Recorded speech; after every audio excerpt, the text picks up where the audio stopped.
Bien, bonjour à tous. Donc aujourd'hui, on va essayer de la deuxième partie, c'est-à-dire suivre la correction de l'exercice d'un mouvement d'une particule dans un champ chargé dans un champ magnétique uniforme. Donc on est arrêté sur quatrièmement, en appliquant les conditions initiales, déterminer les équations horaires du mouvement x de t et y de t. Or, à partir de l'exercice numéro 3, on a trouvé que AGX est égal à QB sur M VY et AGY est égal à moins QB sur M VX. Bien.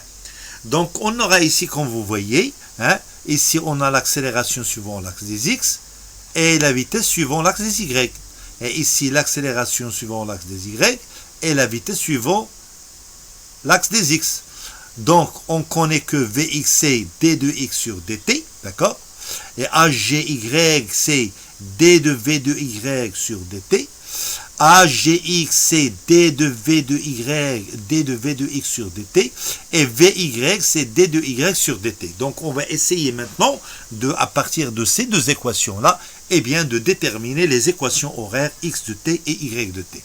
Or, donc ici, qu'on vient de le faire, AGX c'est d de v de x sur dt, d'accord?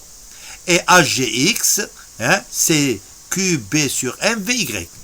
Je vais appeler cette relation-là, c'est la relation numéro 1. Ensuite, pour AGY, AGY c'est d de v de y sur dt, qui est égal à moins QB sur M VX.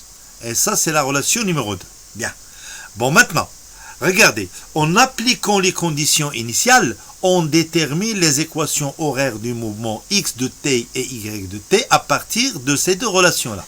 N'oubliez pas que Vy, c'est d de y sur dt et v de x, c'est d de x sur dt. D'accord? Bien. Maintenant, je vais essayer de prendre la relation numéro 1, c'est-à-dire cette relation-là. Voilà.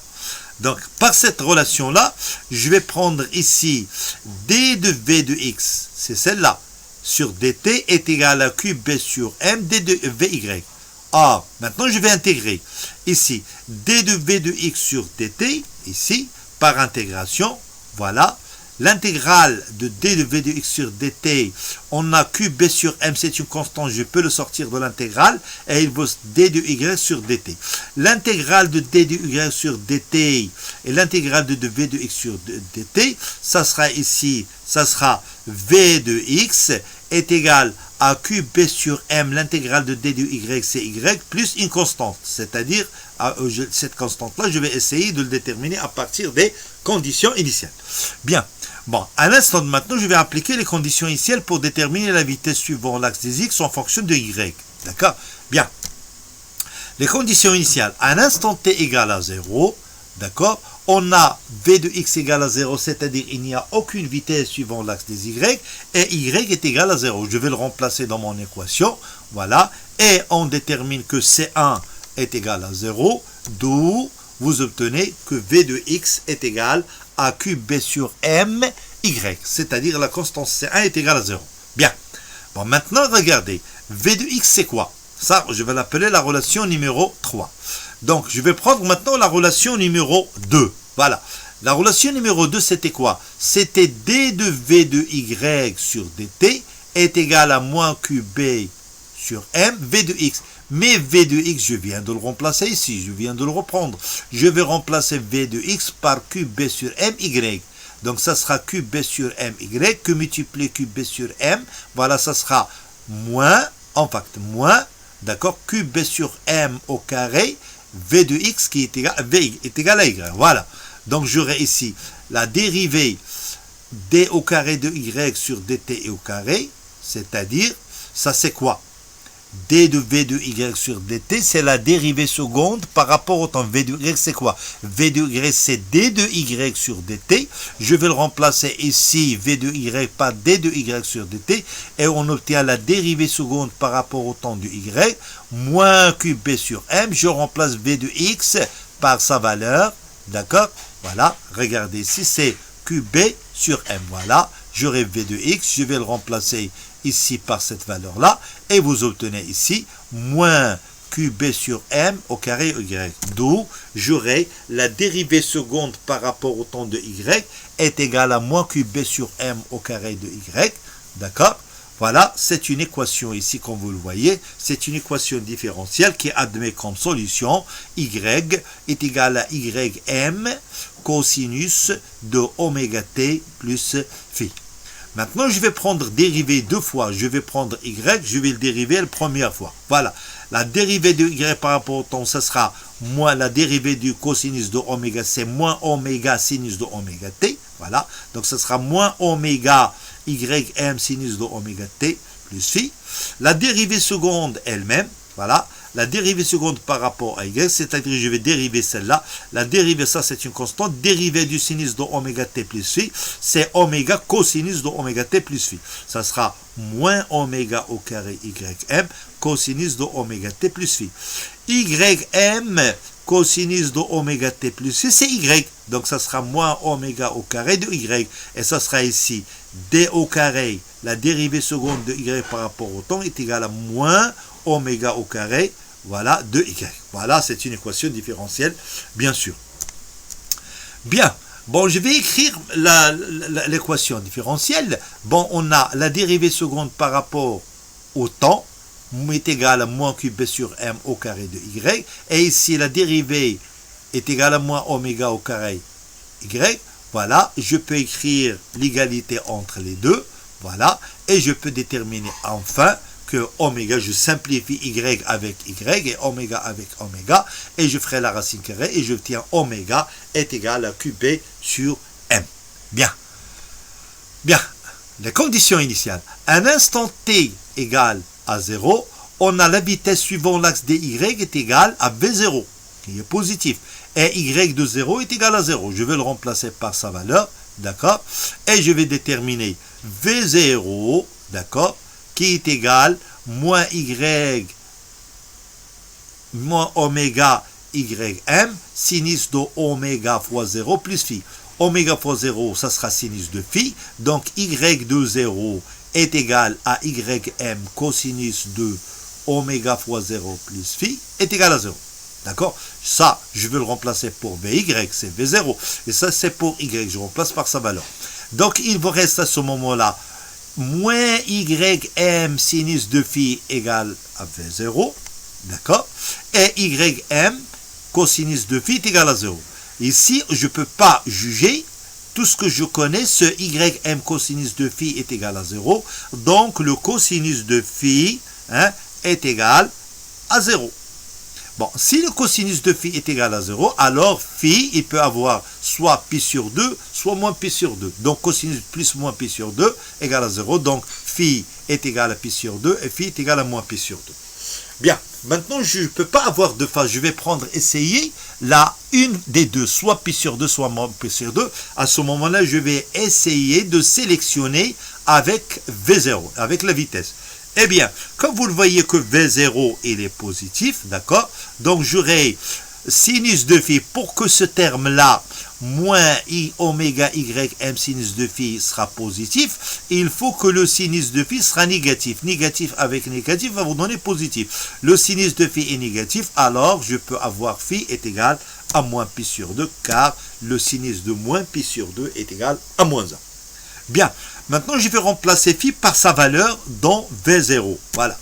Donc, j'aurai V0 moins ym sinus de moins pi sur 2. Sinus de moins pi sur 2 égale à moins 1 avec le moins est égal à plus oméga ym. D'accord? À partir de ça, je peux déterminer ici ym est égal à V0 sur oméga. Ça, c'est l'amplitude de y qui est égal à ym cosinus de oméga t plus phi.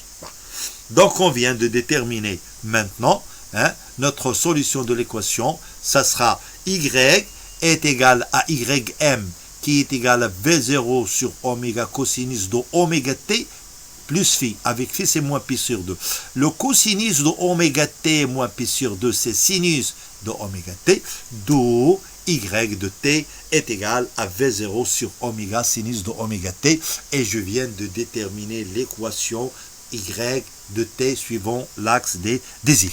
Maintenant, je vais essayer de déterminer l'équation horaire suivant l'axe des x, x de t. Bien. D'après la relation numéro 3, je connais que v de y est égal à cube b sur my, et moi je connais y. D'accord? Je vais remplacer y par sa valeur. Voilà.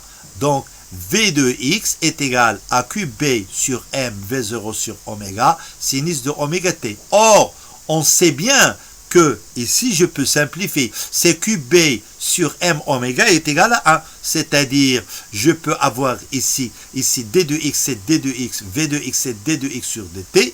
Cube b sur m oméga, ça est égal à 1. Voilà, je simplifie cube b sur m avec oméga. Et il vous reste la Vx qui est égale à V0 sinus de oméga t. Voilà, et V de x c'est quoi? Pour déterminer x, V de x c'est d de x sur dt, d'accord? Voilà, par intégration, je vais intégrer la d de x sur l'intégrale de d de x sur dt qui est égale à V0 intégrale sinus de oméga t. Or, on connaît que l'intégrale de sinus de oméga t c'est 1 sur oméga cosinus de oméga t. Voilà, et l'intégrale de d de x sur dt est égale, voilà, x est égal à C2, c'est une constante, moins V0 sur oméga cosinus de oméga t. Voilà, maintenant je vais appliquer les conditions initiales, c'est-à-dire les conditions initiales, à un instant t égale à 0, on a x de 0 égale à 0, et y de 0 est égal à 0 elle-même. Donc je vais le remplacer par sa valeur, d'accord? Et je vais prendre x de 0 qui est égal à 0, ça sera C2 moins V0 sur oméga cosinus de 0. Le cosinus de 0 est égal à 1, d'accord? Et vous obtenez à la fin C2 est égal à V0 sur oméga. Voilà. Je vais le remplacer par sa valeur. Voilà. Et vous aurez x est égal à V0 sur oméga moins V0 sur oméga cosinus de oméga t. Je vais ici factorisé par V0 sur oméga, voilà, et vous obtenez x de t est égal à V0 sur oméga, facteur de 1 moins cosinus de oméga t. Eh bien, on vient de déterminer les deux équations horaires x de t et y de t. Maintenant, la dernière question, c'est de déterminer l'équation, la dernière question, c'est en déduire l'équation de la trajectoire y est égal à f de x.